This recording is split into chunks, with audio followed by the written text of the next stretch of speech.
Hey everyone, Greg Roden from Street Scene Power Hour, and we're here to welcome. Here's our host, Rick Carrera, and Larry Ward will hopefully be joining us later on. And we want to give a shout out to our special guest, Mary Ann Porinchak. She is the executive director at the Packard Museum in Warren. And Tom Hank, he's going to join us with, he is also on the board, aren't you? Yeah, I am. I've been pretty busy, as Mary Ann could probably tell you. I've been a little bit reluctant between COVID and work since the summer, but I still try to maintain my online activity as far as reviewing stuff and helping out when I can. Excellent.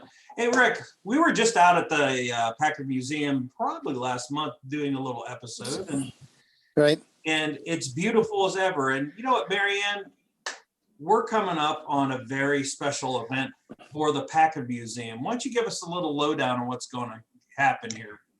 Well, on Saturday, we are opening our 21st annual antique motorcycle exhibit. This year's theme is called Roll Your Own, and it features motorcycles that were either built from the ground up by the owners from pieces and parts.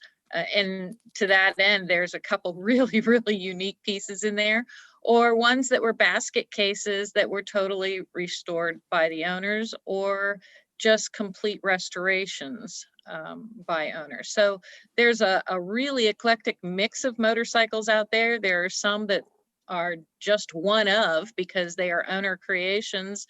And then there are some very rare ones that were basket cases that were brought back to life. So it's a really interesting mix of motorcycles this year. So I'm excited about it. When is that going to open up, Mary Ann? It opens up this Saturday, February 6th, and it ends May 22nd. So people have a good stretch there that they can try to make it out to see it. Now, if you haven't been to the Packard Museum, it's beautiful. I mean, there's so much. And this motorcycle show, Roll Your Own, is just, you know, we've been to the couple of years, Rick and I have been graced to go out there and record a couple of shows, and it is incredible. If you're into anything mechanical, it's something to see. Again, I'm known for more the car end, but I got so into the motorcycles just from going out and seeing these unique pieces from the past and one-offs. It's incredible to see. What's nice every year, it's something different. Go ahead, Mary. So there's a lot of handcrafting in this exhibit. Other years we've featured particular marks or a specific area of motorcycle history. This year we're featuring the creativity and ingenuity of the owners themselves. There's one that they call an agri-cycle that's actually built out of International Harvester parts. And it's fully functional. They ride it at meet. It is the coolest looking thing you ever saw. It's got a tractor hood on it and a whole bunch of interesting parts to it. Then there's a Triumph that a gentleman made out of just a heap of parts that he was helping a buddy remove from his garage, and none of the parts fit together. So it's a hodgepodge of pieces and parts, but it's fully functional. And then there's a couple BMWs that were rebuilt from the ground up. One was made into a bobber with a lot of machining and retrofitting. It's really, really amazing to see what these guys have done with these motorcycles. And one guy picked up a bolt and said, I'm going to build a motorcycle around this. And that's what he did. 10 years later, he's got a motorcycle. So it's really cool to see. You know, I always hear about the Packard end and how they bring the old Packards back to life that they found in a chicken coop or out in a yard somewhere. But motorcyclists do the same thing, and it's all transportation history, and it's all really wonderful to see the creativity and the ingenuity of these guys. It's pretty amazing. It's amazing what they can do, huh, Rick? We've been around the block here quite a bit with Street Scene, and it's just unbelievable. People, the pictures you see of these people taking, and Tom, you know all about that. You know, taking, you know, some cars and just taking and building them from ground up or restoring them or taking that to new ends? Because it looks like from what Rick had forwarded me, you've had a ton of vehicles. I've had a lot of cars. I kind of sent like a sample of the highlighted stuff, the bigger things. I left out quite a few. But That's yeah, just a few. yeah. He sent about what, 300 pictures or so? Yeah. I could talk a lot on that end of things. So from ground up to, I haven't started with a bolt, but I've started with a bucket of bolts and kind of gone from there. Well, I tell you what, Tom, your involvement in the Packard Museum, why don't you give us a little history on that? And Mary Ann, feel free to jump in anytime on that. Sure. So my involvement with the Packard Museum started, I want to say around 2014-ish. Something like that. Got brought in by Delphi. I was working at Delphi at the time in the IT engineering department, and they brought me in for the 125th anniversary company. I guess there was a company history anniversary between the Packard Motor Company and the Packard Electric Company. So myself and a coworker that was also sat the board for a while, Brian Godson, we were in charge of developing what was called the PackardTimeline.com. So I sat in the archives building, and basically the both of us kind of built this giant interactive website that marked all these historical events for Packard. So I did that, and then I continued to work at Delphi, but basically that triggered my involvement with the museum and being down there and, meeting everyone. And then my coworker and another were also board members for a while. So unfortunately, everyone's lives got pretty busy. So they ended up kind of walking away and, doing their things. But I have been able to stay on. I think this is my second year. Well, I'm going to say like a year and a half because I've really not been there for about the past 6 months. I have my own business that I've been growing, and it has been snowballing like crazy. So what do you do, Tom? I run a multimedia design business. So I run a small multimedia design firm. I do all sorts of photography work. I do marketing work. I do web work. I do concept illustration and design. My backgrounds were primarily heavily automotive, and then I moved into medical equipment design. I was a creative director for a while. So I've done everything from fuel injection development and design to building high performance automotive specialty work, custom coach work building, or automotive aerodynamics and suspension, to vehicle, like post vehicle production through dynamic motorsports and such. I sat creative director for a while for the medical company. So I ran their whole gamut of things. A lot of what I do now for myself, now that I had initially touched on old markets from freelance, was a little bit of everything. So I ended up getting real big into serving the real estate markets locally. So now I am exclusive to Real Living Brokers Realty Group. So I serve their Howland and Boardman offices, and I do all of the real pretty pictures from the homes. So I take a lot of pictures of houses now. I serve them from a marketing standpoint. So all the big wigs there, I do all their marketing, their billboards, their artwork. I touch some of their web stuff. Every year I still do automotive concept and development. I work with a company out of Florida now called Becker that does SEMA stuff. So we've done SEMA stuff for a little bit over 10 years now. Everything from Ford, Chevy, Toyota. We've done Mercedes-Benz. I actually was fortunate. I did the WD-40 Bronco 5 years ago. Okay. So I did quite a bit, and then I was also sitting outside creative and marketing for the company that bought our injection stuff, which was 8-step injection, which got bought out by Borla in 2014. But you could see it on a lot of Riddler cars now, and a lot of builds within that industry. And then, like I said, I do a lot, and then I work in my my hobby time to try to serve. Hobby time? What are you talking about? Where the heck has hobby time after all that? And, Yeah, I like to see your resume, Tom. That will not all fit on one sheet, believe me. no, it's a book. My resume It's a book. is an interactive portfolio, basically. I think it was like 136 pages at last take that you just kind of go through. So I've done a lot of junk.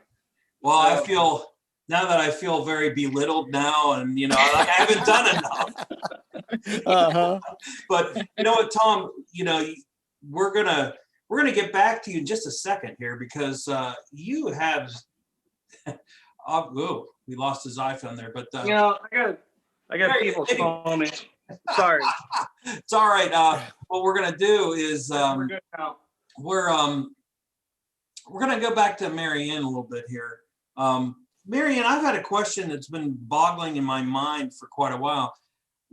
How did you get involved with the Packard Museum to begin with?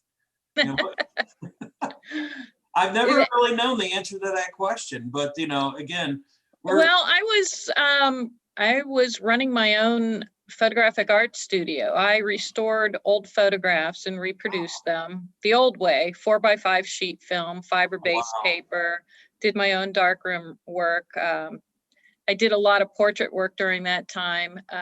A large part of what I did is fix photographs for professional photographers who had a slip up or someone had a glaring issue. I used to laugh because most of the time in a wedding picture or a family picture, if there was a divorce, they'd bring me the portrait and say, can you remove this person?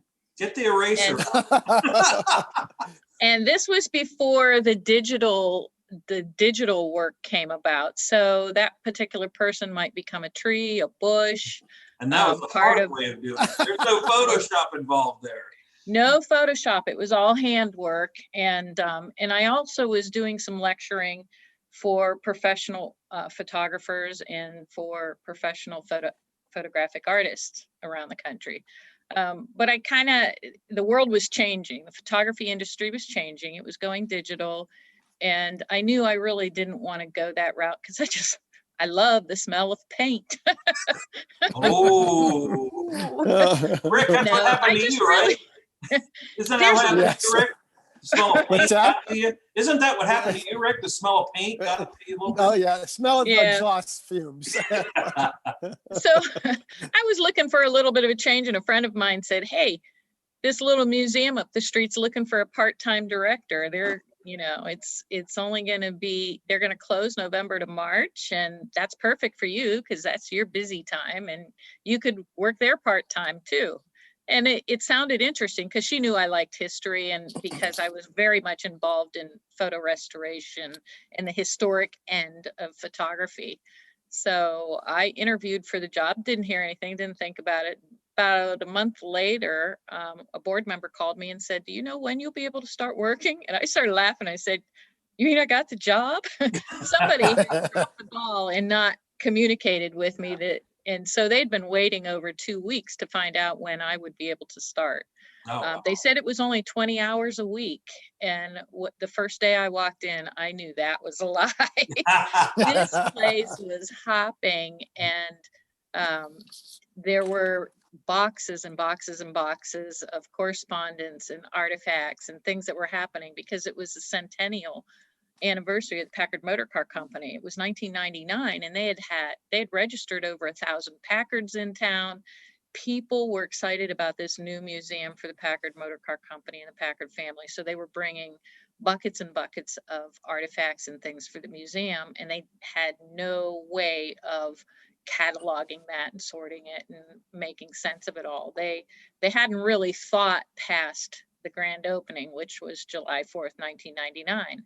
So their staffing plan had to go into high gear, and I came in amidst that and really never looked back. 2 years later, I finally closed my studio because I was working there in the morning, coming to the museum from noon to 5, and then going back and working in my dark room until midnight and 1 in the morning to try to keep both going. And my daughters almost burned the house down making their own supper one night. And I said, that's it. Something's got to give. That's a good reason. Something's got to give. Yeah. So I moved my dark room home out of my shop site, closed the shop down, and basically became a full-time museum director at that point for part-time pay. till about 5 years later when we kind of got a firm footing. But it's been a heck of a ride, and that background has served me well because we create our own exhibits. We do all of the installation, all the graphics, everything. So I kind of rely on that background to get me through what I need to do here. Well, I tell Mary you, Ann, oh, go ahead, Greg. no, go ahead, Rick. I was just gonna rudely interrupt. Mary Ann, where's all the monies come from to fund the Packard Museum? We raise every penny. I mean, Okay. and it comes from a variety of sources. We raise close to $200,000 a year. Some of it comes from private foundations. Some of it comes from small grants. The bulk of it comes from our annual letter plea. Well, actually, that's not the bulk of it. The store, admissions, and our annual fund drive are the three biggest funders of the museum besides our individual donors. We do have a couple larger donors that have, especially through COVID, have kept us going. But we sent a letter out to less than 100 donors when COVID hit, saying, you know, we can't be open. This is going to really hurt. Can you help us? And we raised a significant amount of money, enough to get us through 3 months of closure, from just that one letter campaign to roughly 75 individuals, which is huge. That's a huge response.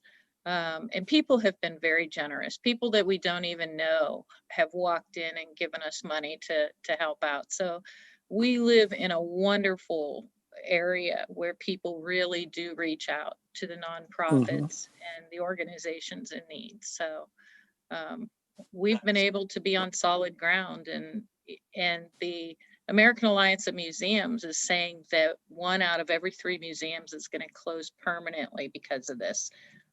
We resolved not to be one of them. So, and I do have colleagues that have gotten notice that their museums are closing. And it's really sad because those collections, those historic organizations are going to be gone, and that history is not going to be retold. So we feel pretty blessed that we have the foundation that we have in terms of donors and supporters, and that people really care about the Packard history. So does the city help you out at all? No. The city of Warren? No, we're not part of, you know, we're not under the city umbrella. Individual people from the city have helped, but as a city government, no, we don't get any money from the city itself. They do, however, take care of our parking lot and our grass. So in light of that helps out. Yeah. That's a big help. Yeah, because if we had to figure out how to mow and remove snow, that would be, but it's in terms of actual money, no, we don't get anything from the city. Well, I just want to remind you that this is a Street Scene Power Hour. You're listening to or watching. Any questions for either Mary Ann, Tom, Rick, or myself, or even Larry Ward, who is not here yet, but we hope he will join us, and email us, armstrongstreetscene@gmail.com.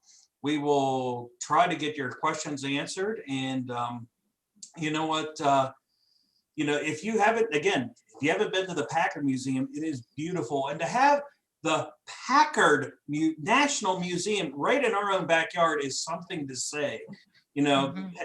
Packards were all over the world, and they were the pristine automobile for their time. And to have the National Packard Museum right here in Warren is something an incredible honor for all of us. And you've got to go check it out. The Roll Your Own show, that's the motorcycle show that's coming up. And again, Mary Ann, what dates are those? What's that coming up? It opens February 6th, this Saturday, through May 22nd. Okay. Of this year. So is there anything else on your schedule throughout the year, like any car shows coming up? Or I understand you guys, along with Tom, do you have Cars and Coffee there also? We were having Cars and Coffee. We did not have that last year because of the COVID thing. Uncertain if we're going to continue that this year. That, we're still trying to figure out what we can and cannot do safely. But there is a plan to have a Corvette and steel car event here. I don't have dates for that yet. We're just now starting to figure out when we can start having events. So we don't really have a schedule yet, other than the motorcycle exhibit. And the last Corvette thing that we did, we had sort of a drive through the park, drive through the town event, just because we couldn't have people get out of their cars. And fortunately for us, the Mahoning Valley Corvette Club has been supportive as far as, you know, bringing people in and trying to donate money and get funds in. So we'll have to see. It's definitely a very ever-changing climate right now, the way things have been going. You know what? I want to show you, Tom, something, if I can show it right on the screen here. Do you see that? Yeah, that's a pretty awful drawing. Yeah, I tell you what, it might be an awful drawing, but what is that? Tell me a little bit about the drawing and what happened with the drawing recently. Well, that drawing has kind of a fun backstory, I guess. So when we were growing up, there was this thing called a book fair in school. So your parents could send you to a book fair with like $5, and you're supposed to come home with books. So that was about 1990-ish. So I was about 8 or 9 years old there. And I ended up taking my book money and I bought a book on how to draw cars and a poster of a Ferrari F40. So instead of getting books to learn, I got grounded because I had bought something that was, for fun. It actually ended up spurring what I did. So I drew from a pretty young age, and it ended up taking me to automotive design school. But the Viper that you see there was one of the cars in that book. So I was trying to emulate it. It was a Gen 1 car, so it was the first generation car with the side exhaust, even though I think that drawing just has some very rudimentary 3-spoke wheels and black rock. Come on, Tom. You were what? You were 7 or 8 years old at that time. Come on. Well, I can't even draw like that now. I'm 60 I should have something. been better. I should have been a lot better at it. Oh, jeez. It was a red shape, and the one friend of the family, he used to bring over exotic cars every now and then. That he had someone that he worked for, and he kind of bring them over the house, show it to him. And he had a Viper. He had brought over, when I was a little older, he actually brought over a GTS that I got to ride around in, the coupe ones that look like the old Peter Brock design. But yeah, it was a gift. So I drew this red Viper, and I liked Vipers. It was something that I always wanted, and I thought they were cool because I thought they were the reincarnation of the Shelby Cobra. So it was one of Carroll Shelby's actual last sort of benchmark projects. He started working with Chrysler in the early 90s. He did some stuff with the K cars. He spearheaded a lot of the turbo programs with the GLH Omni, but the Viper was the real last thing that he did as far as creating his own vehicle. So he kind of worked with that, and that's why I always thought it was cool, because I grew up liking a lot of cars from the 60s and 70s and 50s even, but basically the Cobra was always a standout to me. So the Viper was the version of a modern Cobra. Now, what is that we're seeing now, if you can see that? So that is my current one. So I just got that a couple weeks ago. I had driven a Gen 1 car, the one that you saw that looked like the Cobra, but the real early cars are not really that great from a mechanical standpoint. They're raw. I like cars that are a little bit raw, but they also have to work good. So that is the second generation one. So they fixed a lot of the suspension issues with it. They fixed a lot of the paint issues. It actually has windows, which is kind of important in this day and age. I really don't care that much if a car has windows or door locks or door handles, because the original one don't. And it's a summer, it's a sunny day car. It's almost like owning a big Harley. So that didn't bother me that much, but the actual mechanics of it, as you can tell from my 9 million cars that I've put together, that's important to me, how things work. And I like to take them on racetracks. I like to build them. So that one fit the bill the best, had all the best updates, and to spare a novel of me yakking about it, that's kind of why I picked it. So it's not... The top comes off on that, right? Make it into a convertible, basically. That roof comes off. That particular renovation of the design, they all had an included factory hardtop. So that comes off. There's a soft top in the trunk. Like I said, it actually has windows that roll up and down. That one has heat and AC, and it's an '01, so it's the first year for ABS. Those cars got all the upgrades from the Team America race cars. They campaigned the Vipers in the American Le Mans series against the Corvette and really learned a lot about the suspension geometries and changes and weight distributions. And these cars in 2000, they kind of got a little bit of a bad rap because they turned them down slightly from a manly butch standpoint, where they're not as raw. They're a little bit more of a refined palette. So they have a little bit softer camshafts, but they make a lot more horsepower. They have better heads. It's a lighter engine. It's a better block. Everything really works good, and it's a great platform if you're really trying to do an all-motor setup on a car. So I've had lots of stuff that had forced induction. I have a real crazy Corvette still that makes too much power, which is not enough for the internet these days, but it's more than enough to go down the street sideways at 100 miles an hour. So Is that the Silvervet you're talking about? What's that? Is that the Silvervet you're talking about? Yeah, the silver Corvette, it's actually turned down, but it has a giant centrifugal supercharger on it. It's a Paxton Novi 2000. It's the old school equivalent of a Vortec YSI, and it just throws so much air at everything. So that car is actually neutered a little bit to where it's not that Corvette. I put a lot of pictures up. Yeah, it has the fancy wheels on it. I kind of put a history of some of the cars. So the Corvette stuff that I threw in the slideshow for you guys, which we could also put a public link if people even care to look through it, had from day one. So that was one of the Corvettes at the dealership that I looked at when I chose the C5 over a C6. But basically, to cut a long story short, the car's stock head still big cam. It runs on a mixture of 93 and alcohol methanol injection. It's restricted through a 3-inch hole through the air filter. We had to make a restrictor plate for it and lower the rev limiter down from 74 to 6,800. But it made 575, 495 at Hutter's Mustang Dyno, which is pretty stingy. So it's about the equivalent of 640-ish rear roll horsepower, or in today's terms, and the cars are rated about 630 or 730 or so at the flywheel. So it's about 30, 35 more horse than a new Hellcat, but weighs 1,500 pounds less. So it's a very fast car. Just as far as normal street car goes, like there's a lot of fast stuff out today to where cars have got it insane. If you're not making 4-digit horsepower, it's nothing to write home about. But when you're just, going out to get milk or ice cream or whatever you're going to use it for, there's really not a lot of stuff that's that fast. So it's really crazy. And the Viper's actually slow, very slow comparatively, but you can't beat the cool of a Viper. I think they're cool. They're very cool. Well, you're talking all these Vipers are what? V10s, right? Yeah. So okay, every one of them. It's a V10. It's an aluminum block. So basically, Dodge had a cast iron V10.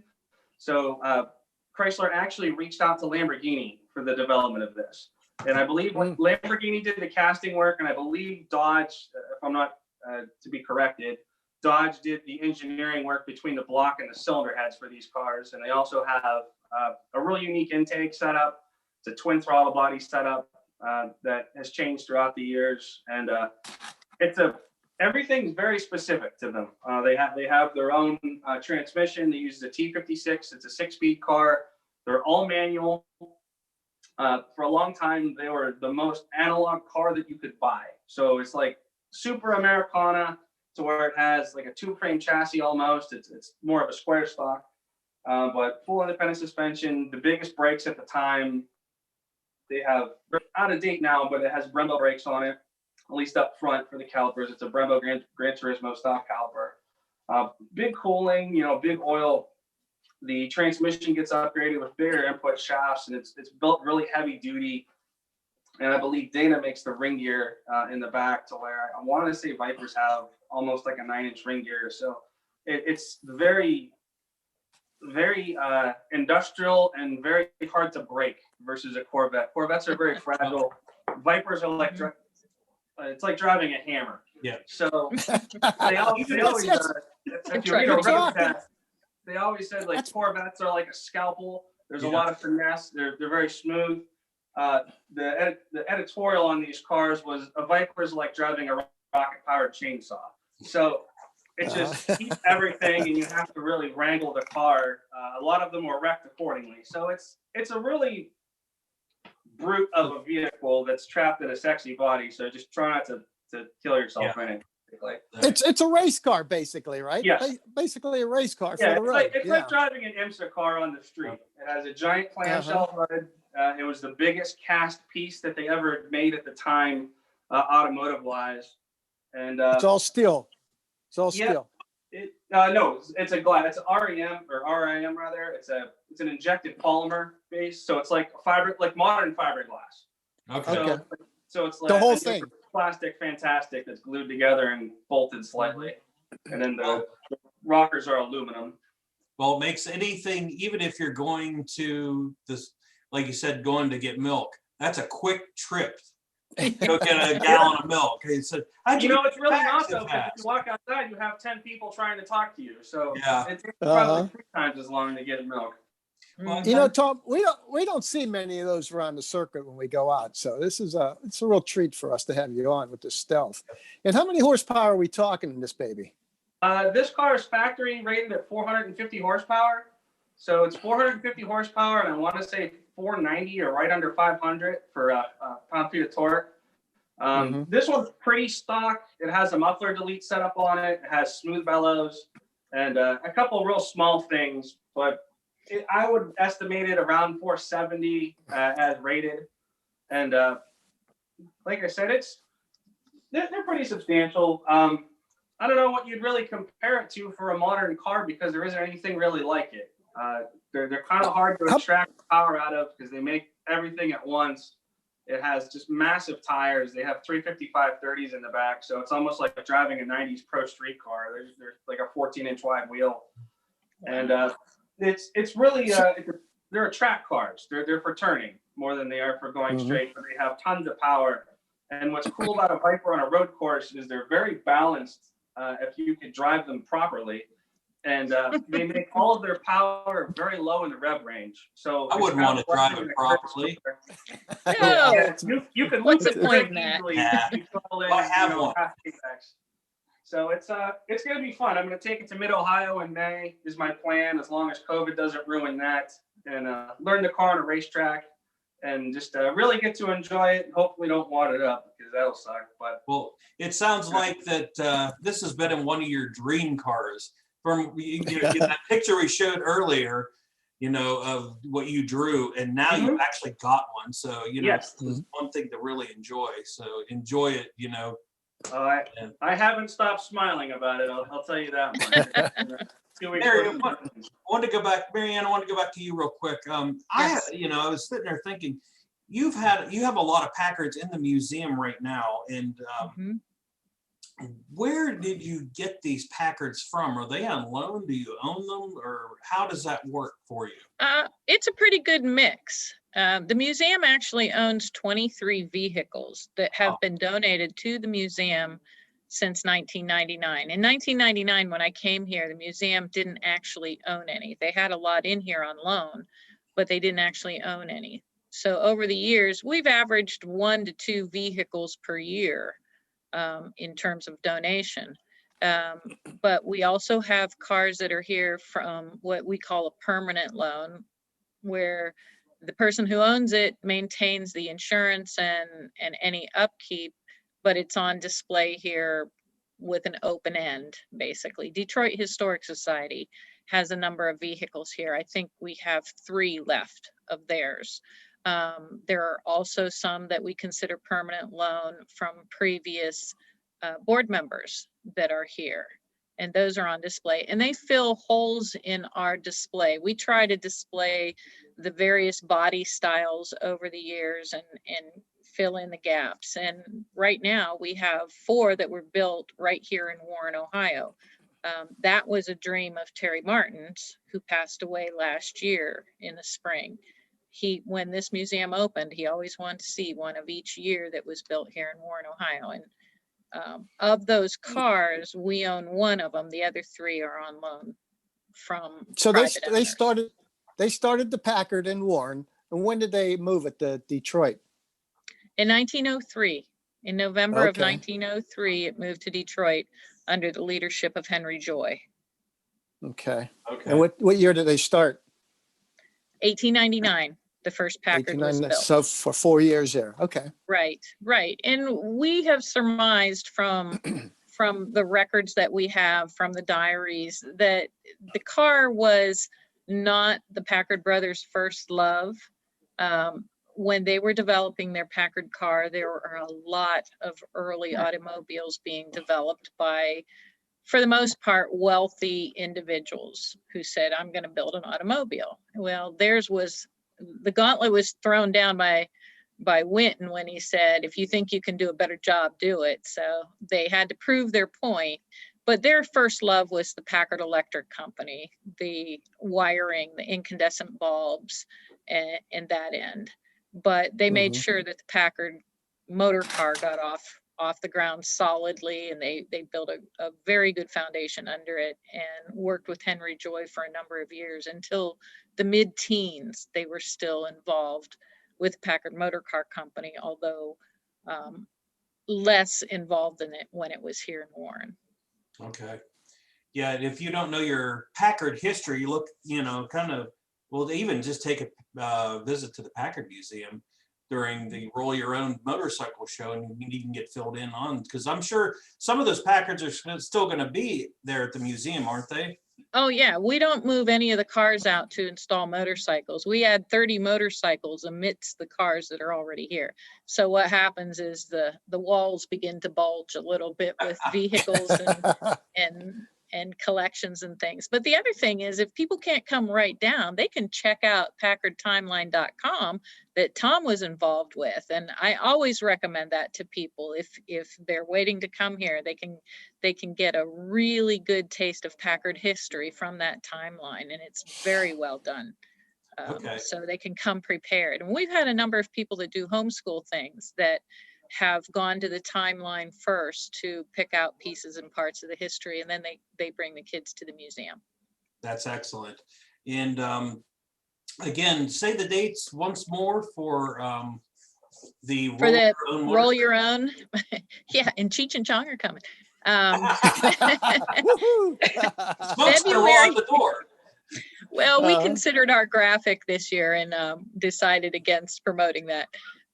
February 6th to May 22nd is the Roll Your Own Vintage Motorcycle exhibit at the National Packard Museum. We're open noon to 5, Tuesday through Saturday, 1 to 5 on Sundays. All right, because again, you are listening to the Street Scene Power Hour on Buzzsprout, iHeartMedia, and any of your favorite podcast sites. And if you have any questions for Mary Ann Porinchak, Tom Hank, Rick Guerrero, or me, Greg Roten, you can email us at armstrongstreetscene@gmail.com, and we will try to get those answered. And Tom, I've got a quick something to show you.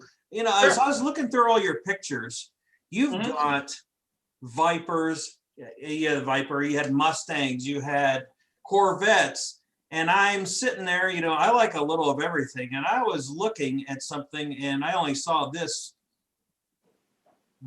shot.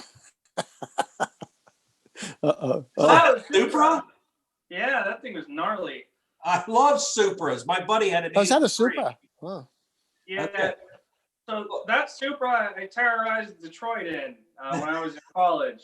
So that's a built 7M with it's a 7M GTE. It was 30 over, metal head gaskets. It had a TO40 hybrid turbo on it. So it was T3, T4 based with CT26 housing. It had a 550s, Lexus AFM, full HKSF fuel management system. The car was probably around 500 horsepower. Oh, wow.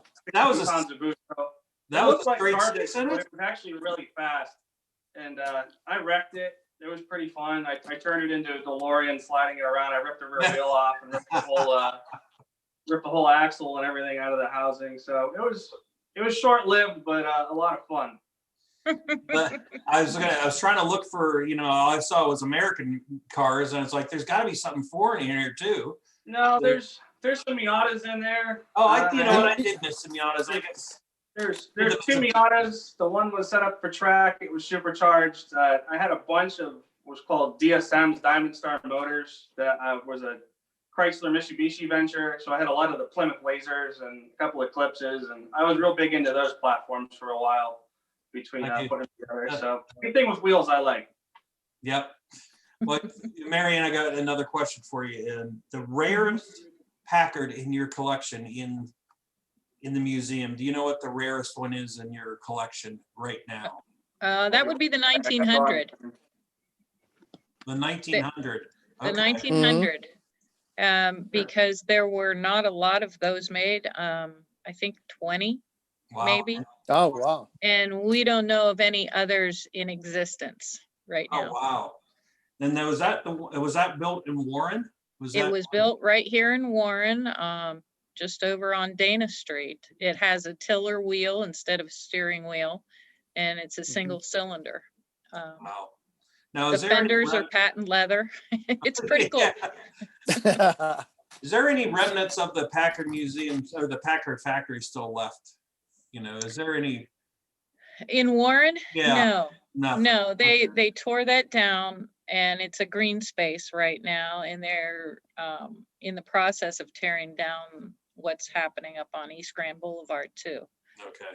That's gone haywire. Well, Rick, Where do you store?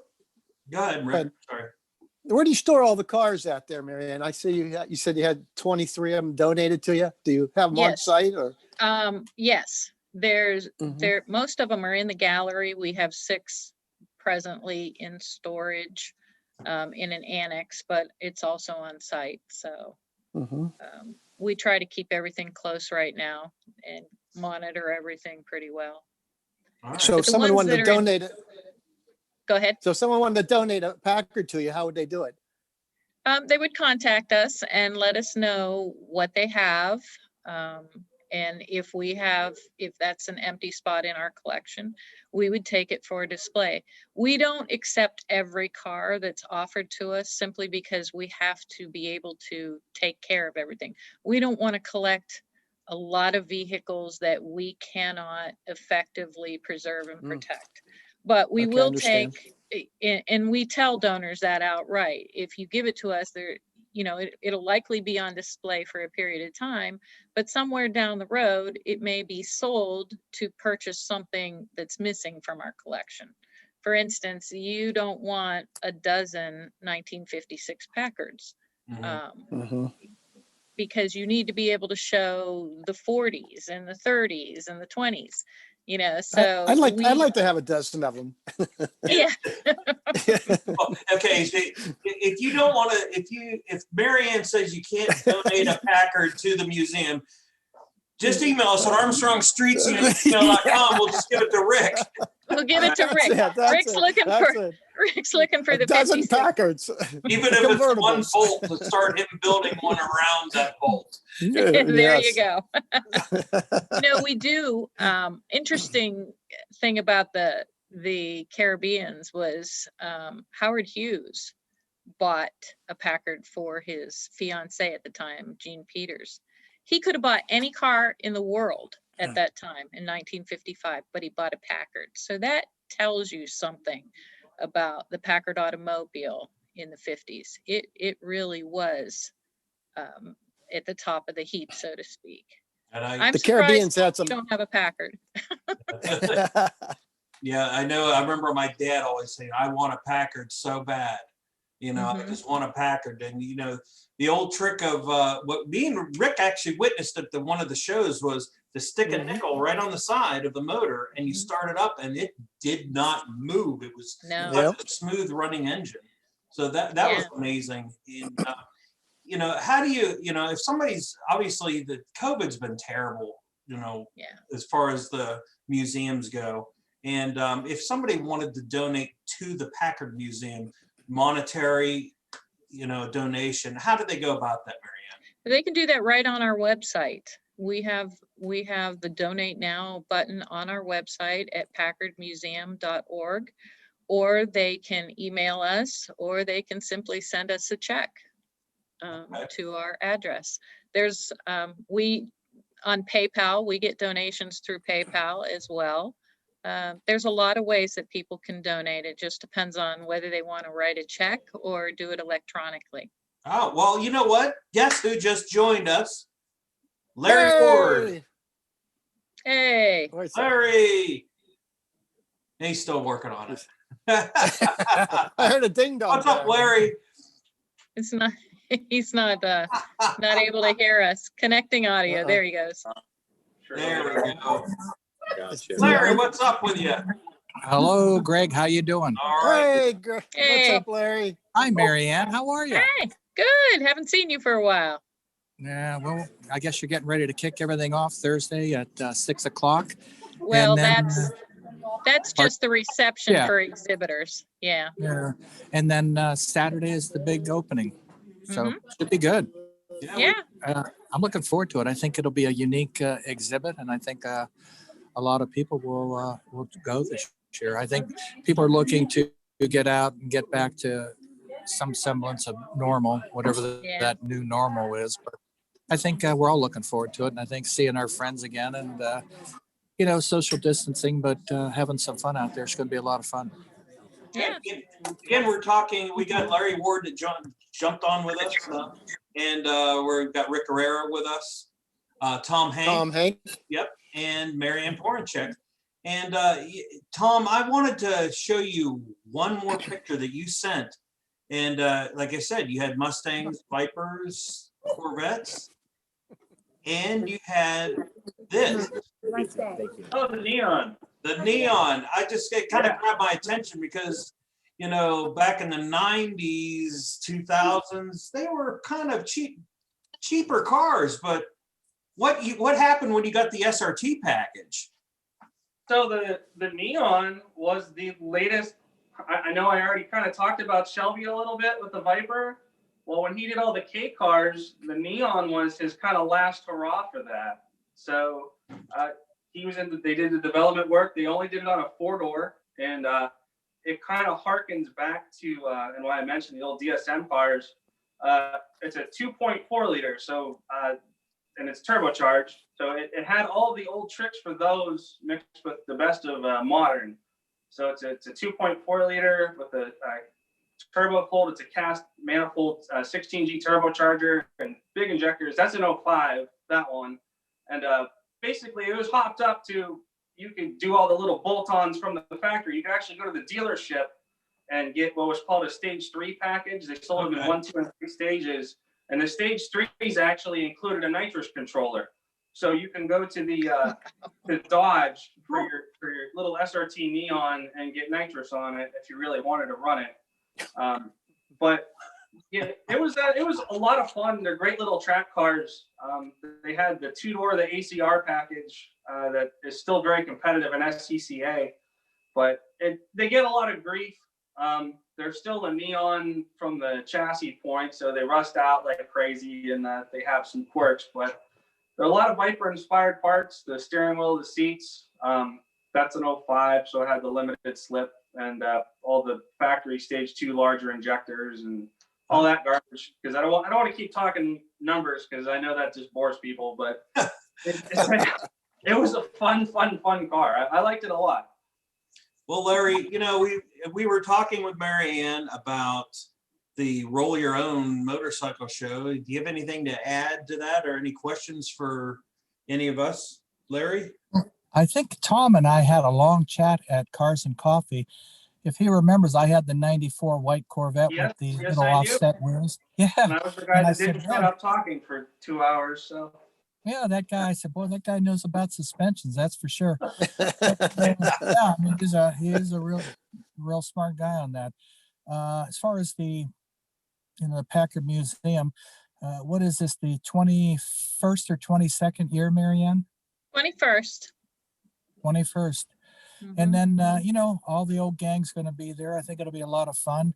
You're going to see some things that are traditionally not necessarily in the mainstream with the motorcycle exhibit. You're going to see a lot of bikes that the guys have added a lot of their own personal touches to. And I think that's what's going to make it enjoyable, because really, when you look at motorcycling, it's a lot similar to automobiles. You first buy it because you like the way it looks, and then you want to fit it to you and make it yours. And good example, I have a 95 Sportster. There must be 6 million of those things out there, but mine is going to be a little different because the turn signals are off. I've added LEDs to it.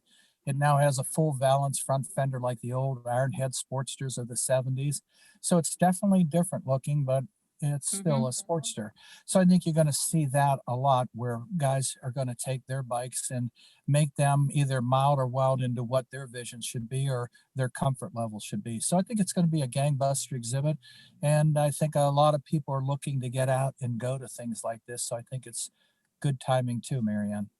Yeah, I think so. People are excited about it. We're getting a lot of buzz about it, a lot of inquiries. And the guys that have stopped in or brought bikes, they're totally amazed at the lineup this year. Good. I noticed that there's that painting that I painted for you behind you. Oh, Oh, nice job. Yeah. Very, very nice job, Larry. Very nice job. Man of many talents. Many skills. I can change. Mr. James Ward looking over my shoulder, making sure I don't step out of line.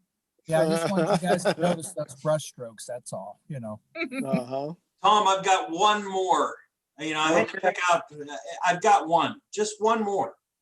I got a couple too. It goes back from when I grew up, when we had no horsepower, and it was anything. If you would want to make a right-hand turn, you put it to the floor to see if you could squeal just a teeny bit of time, because you had 80 horsepower to work with. Now, how about this one, Rick? I thought you had one for a little bit. 1087 Camaro. That's a Formula Pontiac there. Yeah, Those are but you had nice buy looking. a Firebird at one point. Oh yeah, I did. I got rid of it real quick too because it was a rust bucket. So I took all the fender flares off it, and it was just a total mess. I said goodbye. Now, Tom, what about this Formula? What was special about it? Well, that Formula I bought in a bunch of boxes for $400. Oh, So- jeez. I drug it home. It was a original. I'm gonna try not to talk too much again.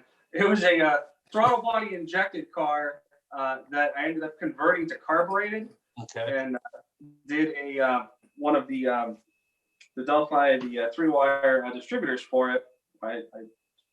Yep. The actual name of the distributor is losing my mind right now, but anyways, the HEI HEI distributor. Yeah. Yep, it had a 700 R4 behind it. It had 342 ran with a disc brake conversion and full exhaust and a bunch of other little things. I've only really drove that car a handful of times. I think I drove it 3 times, and I lent it to my brother, who's also into cars, but a little bit more destructive than I am. Nope. And, Say no my more.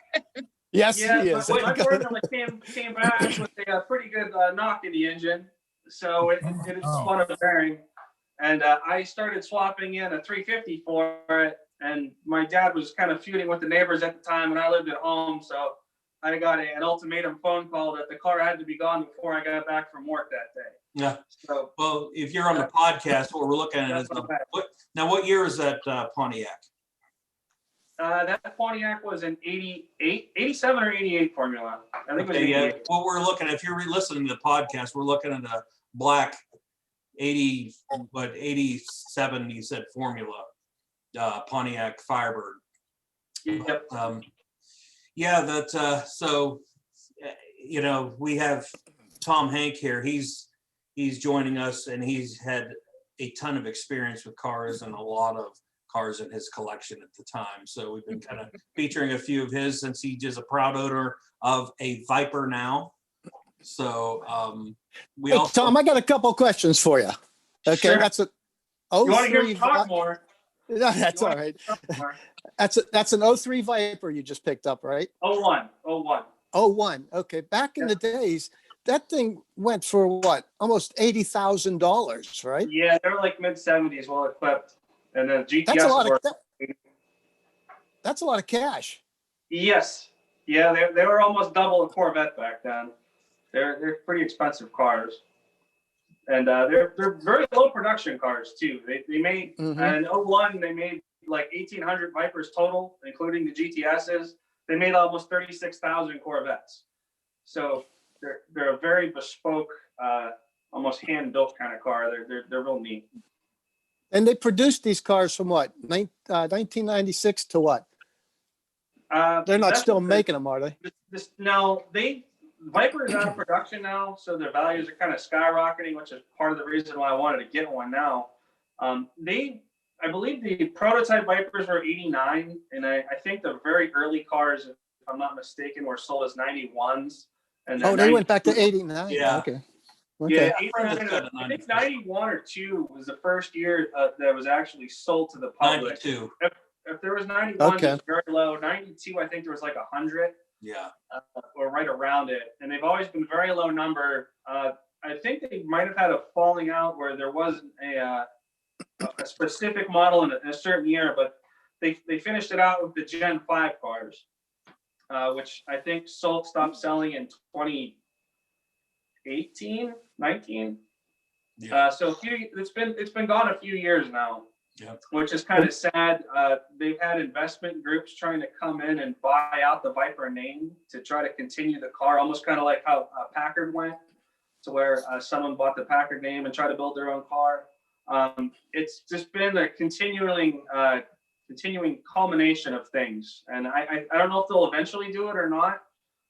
There's a lot of big money enthusiasts that really love the brand and love the vehicle and want to see a continuation. But for the current owners, I guess it's nice that they're gone because it retains value. So, So what are we talking? Like the ones they stopped making, like what, 2017, 20, how much should those go for? those can get very expensive. Those are very well into the 4 digits as equipped as far as like the ACR cars. I want to say that the high end ones will sell for around 140. Wow. Wow. The regular Vipers, I wanted to say they kept around 101 to 103, which is still a lot of money for a vehicle. But Sure. Competitively versus a Porsche or your traditional exotic, they're still a bargain. And it's sort of like the Corvette and the Viper were the 2 American supercars per se that were actually affordable and were able to compete on a world level. So this was kind of the upper tier, heavy hitter as far as just being that American exotica. Hey, you said, go ahead, Greg. Rick, we got about 4 minutes left on the show. Okay. So, just wanted to go ahead, Rick. Answer away, Larry. Okay, real quick, a couple real quick questions there, Tom. You said this was a manual transmission. Is it 5-speed or 6-speed? 6-speed. 6-speed? What colors did these come in? These particular year came in 3 colors. You can get in silver, red, or blue. They've changed it. Every year there was only a very limited color spectrum, so they offered about 3 colors of each model of Viper. And black interior, only black, that was it. Black and cognac were the 2 interior colors. You can get a cognac color interior as well. What's So a like cognac? a burnt sienna color, Oh, okay. like a brownish. Okay, one last question for you. How many cars do you have in your corral right now? How many cars do you have in your corral right now? 5, I guess. I'm not saying that. I'm still married. She knows about 4. That gets you in trouble, huh? And I'll plug Go Fetch Design too. You saw my dogs running around the Zoe. So if you want to look at dumb things that I've done, go to gofetchdesign.com. You can see all that fun stuff. All right. And With my Larry. 4 minutes. Yeah. Larry. Coming up on Here's what I'd say. I think Mary Ann ought to consider having Cars and Coffee with Tom. And there's a lot of guys that talk suspension and that. We're going to have the national, it's called the National Council of Corvette Clubs, NCCC, is going to be coming and doing their national convention in Cleveland this year. And there is going to be drag racing at Drag 42. Nice. We're going to do on the course at Nelson Ledges. And there's going to be autocrossing, and I'm not sure where the autocross, plus the standard fare that you'd have, tours, travel, seminars. But I think having a cars and coffee with somebody like Tom that guys can rap about suspensions and how this works and how that works would be an excellent idea, Mary Ann. And then the second thing is, don't forget, everybody, February the 6th, the Packard is opening up their motorcycle, the 21st edition of the motorcycle exhibits, and this year's theme is Roll Your Own. Yes, they give those dates Wonderful. one more time, Mary Ann. Just a little bit about that. Say that again? Yeah, one more. Yeah, the dates and times one more time. February 6th to May 22nd. And we're open noon to 5, Tuesday through Saturday, 1 to 5 on Sundays. All right. And Rick, I guess. Tom didn't know I have a Viper in my corral. I have one of those too. That's the one we can afford, Rick. Huh? There's actually a couple That's it. around here. I can't even afford that, Larry. That's There it. you go. Same Yeah, one. one And pen. also Well, the that red one's painting a I little- have behind me. The That red painting I one's a have little behind more me. expensive. Yeah. Yeah. that painting I have behind me is the one Tom drew. Tom drew Okay. that. Yeah, that was a Dog- Mitsubishi 3000 GT actually that I did. Yeah. Brother. Mhm. Okay. It's pretty old now, but it's still kind of fun to look at. Well, Sure. let's wrap. Yeah, we're going to wrap up this. If you have any questions for Larry, Mary Ann, Rick, myself, or Tom, email us at armstrongstreetscene@gmail.com. And again, this is a Street Scene Power Hour. We're going to update this every couple weeks. So make sure you head out to the Packard Museum for their Roll Your Own show. And we have enjoyed talking with you. Tune in again to the Street Scene Power Hour. And for Street Scene Power Hour, this is Rick Guerrera, Larry Ward, Tom Hank, Mary Ann Porinchak, and myself, Greg Roten. We'll see you later. Thanks for the time, guys. Thank Down the you. road. See you down the road.